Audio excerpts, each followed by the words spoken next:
Bu risk management deyilən bir adicə bir belə deyək də sahədir. Onun üzərində hər bir investor, hər bir trader vaxt ayırmalıdır, təkmilləşdirilməlidir. Burada ən böyük ayır diversifikasiyadır. Aha. Yəni deyir yumurtaları hamısını bir səbətə yığmaq. Bəli. O məsələdir və həqiqətən də belə işləyir. Yəni sizin portfeliniz varsa, orada 100 min dollar pulunuz varsa, onu siz düzgün bölməlisiniz. Məsəl üçün, onun 50% səhmlərdədir və hansı səhmlər?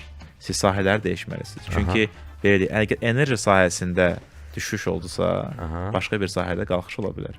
Və siz düzgün bölsəz səhmlərini, portfelinizi, bu risk ortalanacaqsınız. Həmişə pluslu olacaqsınız, bəli. Həmçinin orada alətlər də fərqlənir. Məsələn, tək səhmlə iş bitmir axı. Bax, kriptovalyuta var. İndi çoxsuz biraz deyirlər ki, necədir və nədir bu, gələcəyi nədir? Amma bu blockchain texnologiyadır və burada mən şəxsən deyirəm ki, portfelin bir balaca hissəsini ayırardım kriptovalyuta. Yoxsa da ən böyük bir lokomotivlə də Bitcoin-a. Çünki o potensialı var qalxmağa. Bitcoin axı çox bahadır yo.